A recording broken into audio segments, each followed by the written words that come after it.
Queridísimos amigos, queremos invitarnos durante este tiempo a tratar de vivir realmente una preparación digna a aquello que nosotros celebramos en el misterio del nacimiento del Niño Dios.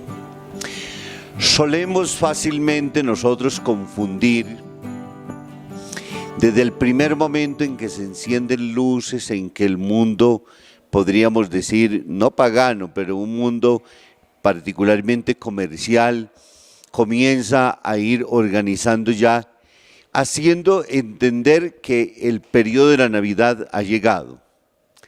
Y quisiera que en este tiempo nosotros descubriéramos que hay 21 días más o menos que nos anteceden, que nosotros reconocemos como Adviento, porque la Navidad inicia realmente el 25 de diciembre, y concluye con el bautismo del Niño Dios. Es un tiempo relativamente corto. Pero nos pasa en este mundo concretamente a nosotros, y es que pasado el 25 de diciembre todo desaparece. Se entregaron los regalos, se acabaron las fiestas y todo vuelve de alguna manera como a la normalidad, cuando la lógica debería ser justamente que ese es el momento en el cual estamos llamados, invitados durante esos días a celebrar la verdadera y auténtica Navidad, porque el Niño Dios se ha hecho presente en medio de nosotros. ¿Y el tiempo de Adviento qué es? Un tiempo de preparación que la Iglesia nos regala. Son aproximadamente 4 semanas en las cuales nosotros nos vamos preparando en el tiempo para poder acoger el Salvador del mundo. Y nos acompañan de manera especial, ¿quiénes? Los profetas del Antiguo Testamento, que nos están reclamando de manera especial a 2 cosas importantes. La primera, al cumplimiento de las promesas, y 2, a cómo a esa ruptura de las promesas hechas en el Antiguo Testamento, a cuando el hombre finalmente falla, viene entonces el remedio salvador. ¿Qué anunció y qué predijo el Antiguo Testamento? La Virgen concebirá y dará a luz un hijo y le pondrás por nombre Emmanuel, que significa Dios con nosotros. Profeta Isaías en el Antiguo Testamento. Y en el tiempo entonces el pueblo se preparó para ese acontecimiento histórico salvífico en el cual Dios pondría los ojos en una joven doncella. Lo vemos cumplido en la persona de María. Y luego cuando entramos en la voz de los otros profetas, y de manera particular Juan, que cierra el Antiguo y abre el Nuevo Testamento, nos está hablando de las mismas acciones. Preparen el camino del Señor. Y ese preparar significa entonces hacer que en nuestra vida el pecado desaparezca y entre el camino de la gracia. ¿Con qué soñaron los profetas? Con tiempos de paz, en un mundo donde se vivía en medio de la guerra. Un mundo que había constatado y que constata continuamente la acción violenta. Desea continuamente que un día llegue la paz y se instaure en medio de nosotros. Soñaron los profetas también con el tiempo en el cual entonces podía vivir el lobo con el cordero, es decir, que en medio de las acciones violentas de quienes se convierten en el corazón, respetan la indefensión de aquellos quienes no tienen finalmente cómo hacerlo por sus propios medios. Soñaron con un tiempo en el cual la paz abundante entre ellos sería fruto también de la justicia y no habrían pobres en medio de ellos. No hay situaciones dolorosas ni angustiosas. Pasan los tiempos adversos, se reconcilia y se reúne el pueblo, se vive como una sola familia, se reencuentran absolutamente todos. Esas son las voces que el Antiguo Testamento, pero que se convierte también en voces para nosotros, porque anhelamos y deseamos los tiempos del reinado del Mesías, donde todo sea realmente la paz y la armonía necesaria como una sola familia humana. Hemos asistido a muchos conflictos en diferentes regiones del mundo, conflictos internacionales, guerras que han desangrado el mundo y que nos han hecho avergonzar. Encontramos nosotros muchas enfermedades, pandemias, encontramos muchas situaciones desde el punto de vista natural que también amenazan justamente estas realidades del mundo y la naturaleza humana. Encontramos nosotros mucho pecado diseminado en diferentes partes donde los pequeños, donde los indefensos se vuelven víctimas y donde los poderosos cada vez se vuelven muchísimo más potentes frente a ello porque les quitan el poder a los otros. Vemos hoy naciones divididas donde regímenes políticos de derecha y de izquierda quitan la libertad a los hombres. Encontramos la violencia en medio de nosotros fratricida, donde grupos armados al interno de los países también desplazan y asesinan a muchos de sus hermanos. Vemos hombres y mujeres, niños, inmigrantes que ponen su vida en riesgo tratando de buscar oportunidades de vida en países desarrollados y para ello hacen largas travesías sufriendo el hambre, padeciendo enfermedades y suceden y acontecen miles de situaciones adversas en medio de ellos. Vemos en medio de nuestras naciones las divisiones solamente por intereses políticos de grupos que tratan de buscar quién es el más poderoso y el más fuerte y olvidándose el grueso de la sociedad que son justamente entonces sus gobernados, para que sean ellos la primera razón y el esfuerzo más grande de todo hecho político que acontezca en medio de las naciones. Veríamos todo este panorama y seguramente cada uno de nosotros podría seguir colocando delante de ella todas esas situaciones difíciles, pero hay una acción esperanzadora en la vida del ser humano que a pesar de todo ese mal, violencia, discriminación, odios raciales, desplazamientos, muertes, envenenamientos, matanza de inocentes en los vientres, eutanasias y tantas otras cosas, no nos resignamos nunca al mal. Esperamos que un día todo esto pase y que podamos volver a vernos como hermanos. Entonces el eco de los profetas del Antiguo Testamento se vuelve nuestro propio eco. A eso apunta el Adviento, a sacarnos de estas situaciones dolorosas y tristes, dañinas y perversas, para poder entonces convertirnos cada uno de nosotros preparando el camino del Señor. Que la preparación es renuncia al mal y obrar siempre el bien. Es dejar nuestra antigua condición de pecadores para vivir en la libertad de los hijos de Dios. Es dejar la esclavitud del mal para dejarnos alcanzar por la gracia que nos libera y que nos permite mirar a Dios y que nos permite mirar a los hermanos, respetarlos siempre, buscar la promoción y la justicia social y humana y hacer que los hombres vivan con dignidad, porque la dignidad viene de aquel que se ha hecho y que siendo Dios se ha encarnado en la naturaleza humana, haciéndose Dios él mismo también, para enseñarnos de todo el valor que tiene todo ser humano creado sobre esta tierra.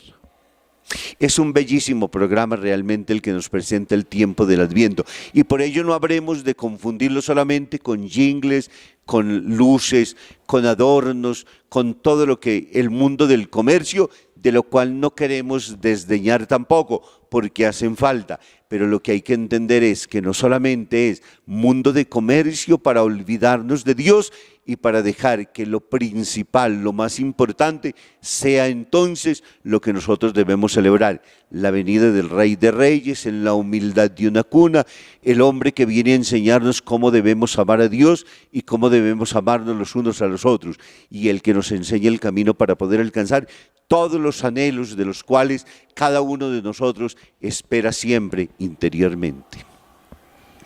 Por ello entonces este tiempo del Adviento precedido, que va desde el último domingo de noviembre más o menos hasta el 25, y nos ayuda en este tiempo a descubrir esta preparación urgente y necesaria, que nuestros hogares se vuelvan lugares de paz, que nos podamos mirar como hermanos los unos a los otros, que pensemos en los pobres y en los desvalidos, que nos volvamos y hagamos generosos realmente en todo aquello con lo cual Dios nos ha bendecido, que sepamos que hay muchos otros que están sufriendo, y nos volvemos nosotros Adviento, nos volvemos nosotros esperanza para otras personas que lo están entonces necesitando, y para que de esa manera, convertidos del mal, siendo más justos socialmente, comprometidos como hermanos, podamos decir entonces que es una feliz Navidad en medio de nosotros, porque ha nacido en el corazón nuestro el Salvador del mundo. Históricamente ya sabemos que nació. Pero año por año, como el tiempo es cíclico, por eso en la corona vamos a contemplar eso, que Él no tiene ni principio ni fin, porque ello es Dios. Sí, en nuestro corazón que somos tan pequeños y particularmente que tenemos principio y fin, sabemos entonces que necesitamos en el tiempo irnos convirtiendo. Esta es la invitación y este es el eco que nos resuena junto a esos jingles de la feliz Navidad, de poder vencer el mal y poder obrar el bien. Y para ello la Iglesia entonces nos presenta de manera especial entonces esta corona. Esta corona viene del mundo pagano. Los europeos lo tenían entonces y encendían 4 velas, que en el tiempo lo que estaban pidiendo era que regresara nuevamente el sol y el calor. Y luego el mundo cristiano entonces, sirviéndose de ella porque sabe evangelizar estos signos y estos símbolos, los convirtió entonces en un motivo cristiano, para que en el tiempo del Adviento, en las 4 semanas, con los 4 cirios encendidos que tenía el mismo mundo pagano, pudiera entonces también encontrar el camino que va siendo de perfección. Para ello lo tenemos nosotros entonces, y por eso decía, como es cíclico el tiempo de Dios. Nosotros vivimos el tiempo del Adviento, vivimos el tiempo de la Navidad, vivimos el tiempo ordinario, vivimos el tiempo de la Cuaresma, vivimos el tiempo de la Pascua y volvemos nuevamente al tiempo ordinario. La Iglesia es cíclica y entonces va haciendo este movimiento que es circular, como lo representa la misma corona, y nos dice que en Dios no hay ni principio ni fin. Y por ello queremos invitarnos entonces durante estas 4 semanas a tratar de vivir en este primer domingo que tenemos entonces la virtud de la esperanza. Vamos a encender este cirio.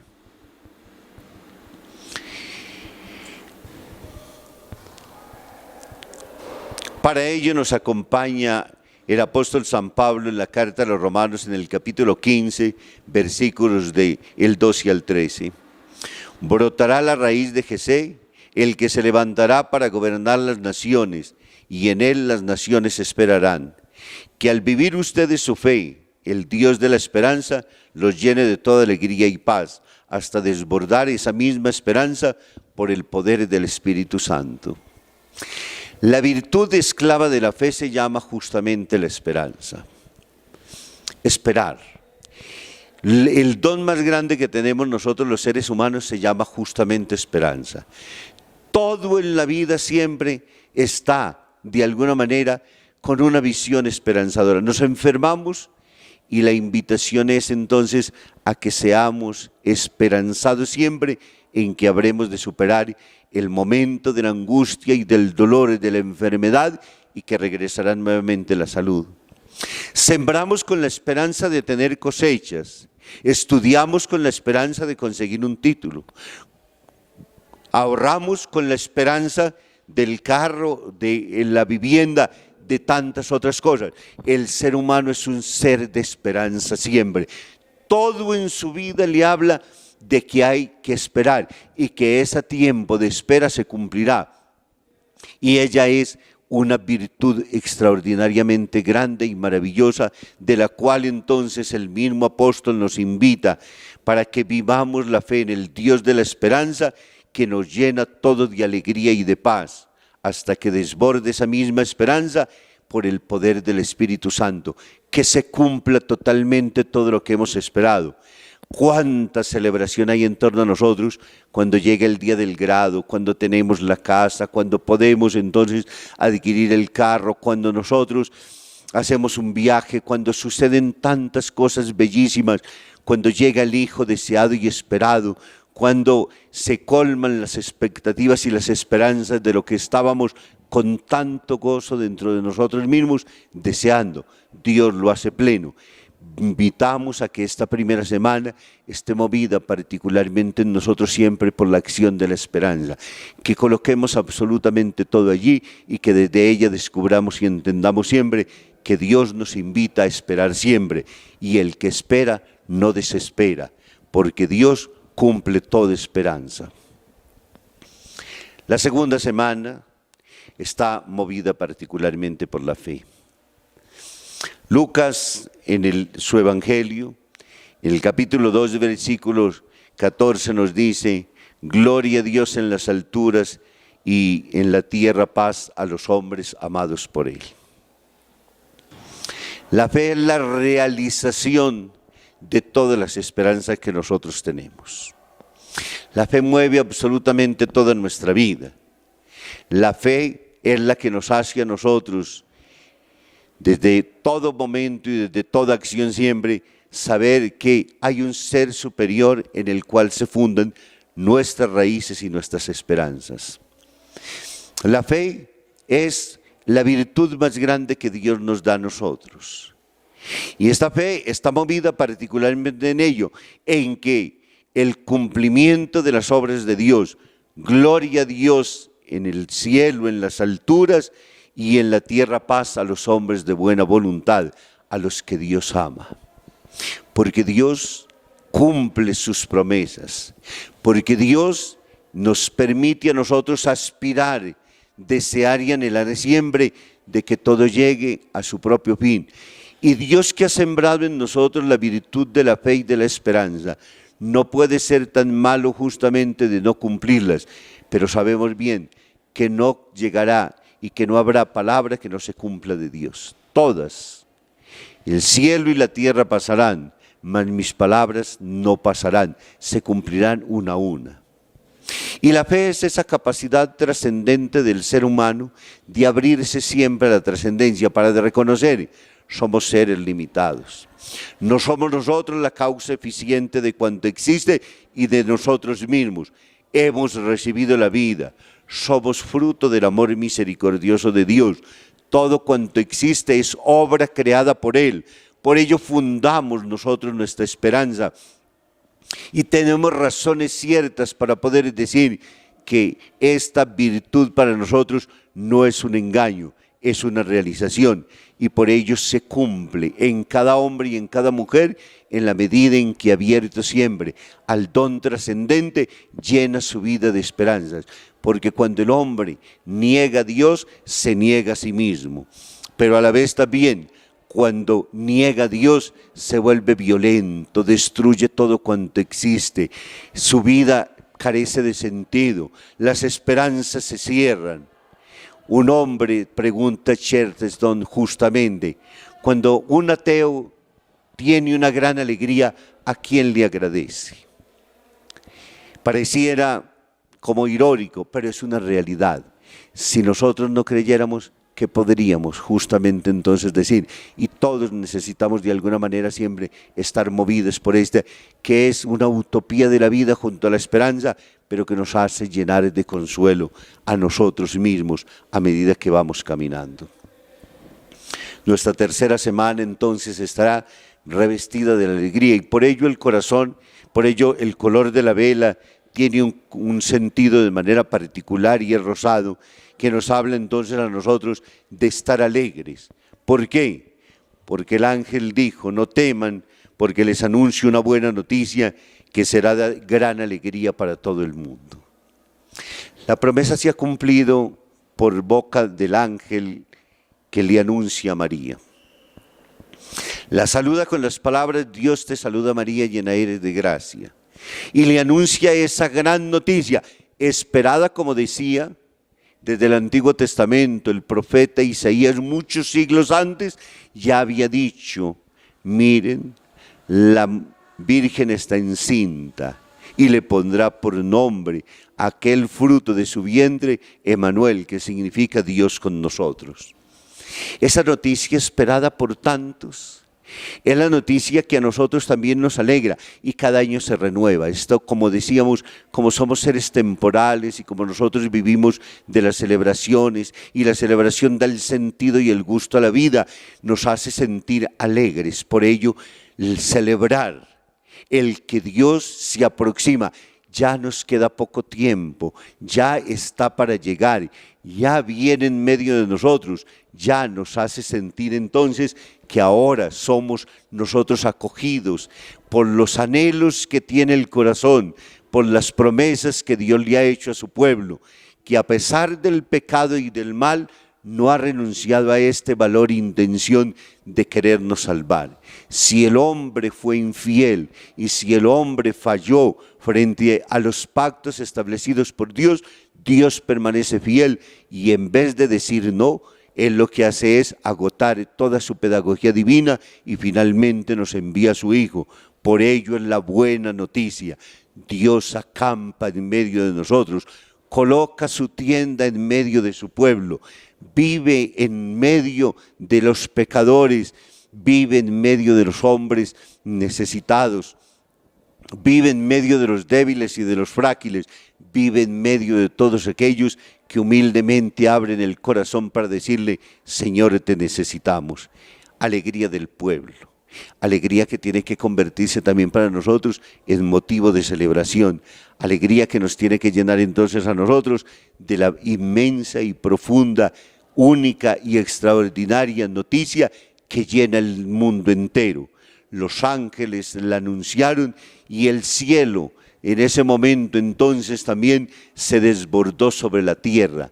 Y a esos pastores y en esa cuna de María y Belén, todo brilló. María y José en Belén sintieron que el cielo se había desbordado y que todo entonces ahora tenía un nuevo color, tiene una nueva gracia, tiene una nueva vida. Celebración desde la alegría. Y finalmente nos encontramos entonces con la cuarta y última semana, que es el don de la paz, donde Lucas en el capítulo 1, versículos del 76 al 77 nos dice, y tu niño serás llamado profeta del Altísimo, porque irás delante del Señor a preparar sus caminos para dar a conocer a su pueblo la salvación por medio del perdón de sus pecados. Se ha hecho hombre. El Dios eterno, el Dios de siempre, ese Dios que no tiene principio ni fin, ese Dios que ha creado todo cuanto existe, ese Dios que nosotros consideramos soberano, eterno, ese Dios que nosotros vemos lleno de gloria, ese Dios que adoramos en la majestad infinita del mundo creado, ese que ha sido representado de miles de maneras por los artistas en el tiempo, ese del cual miles de, podríamos decir, de libros y de tintas han escrito a lo largo de los tiempos, quienes a favor, quienes en contra. Ahora entonces ha querido colocar su morada entre nosotros y viene en la debilidad de un niño para mostrarnos a nosotros los caminos. Jesús se hace para nosotros entonces camino de salvación, no sin razón. En el Evangelio de Juan se nos dice: yo soy el camino, la verdad y la vida. Para llegar a Dios hay necesidad de recorrerlo a Él. Él es el príncipe de la paz. Él es el hombre del perdón. Él es la verdad revelada. Él es el reino de Dios establecido en medio de nosotros. Un reino de paz, un reino de verdad. De manera particular lo anuncia ante Pilato, que lo celebramos hace pocos días. Ese reino está en medio de nosotros y ha venido en la debilidad y en la flaqueza de un niño, pero poco a poco va creciendo y nos va enseñando cómo todo lo que el mundo tiene como principios ante la venganza, ante el odio, ante la discriminación, ante la injusticia, ante la maldad, todo Él lo reconcilia, para no dejarse envolver en esta cadena de sentimientos dañinos y perversos, sino para enseñarnos que el valor del amor a Dios es el amor al hombre mismo. Por eso nos acoge a todos y por eso nos invita a todos. Y por eso entonces prepara sus caminos y nos muestra a nosotros por dónde debemos transitar. Mirando el Evangelio encontramos por dónde llegamos nosotros también, perdonando a nuestros hermanos, amando y sirviendo a los otros, no apoderándonos de los bienes de los demás, no quitando sus libertades, no implantando reinos donde se destruye al ser humano, no acabando con la vida indefensa de los no nacidos, no despreciando la vida a través de la eutanasia, no haciendo del poder político solamente un reino para poder destruir a los demás y empoderarse unos cuantos pocos. Todo ello es un mensaje de salvación el que Jesús nos trae, pero contradice todo lo que la lógica del mundo nos coloca. Este tiempo está acompañado entonces por estos deseos profundos, por estos valores impresionantemente grandes que deben guiar nuestro camino, para que la esperanza brille entre nosotros, para que la fe sea la sustancia de la cual vivimos siempre abiertos a la trascendencia, para que la alegría en medio de nosotros nunca deje de celebrar todos los acontecimientos bellos y todo lo bueno que puede acontecer entre nosotros, para que se instaure entonces finalmente la paz. Que el Rey de la paz viva y more en medio de nosotros y que nosotros también con Él podamos aprender a vivir en su reino.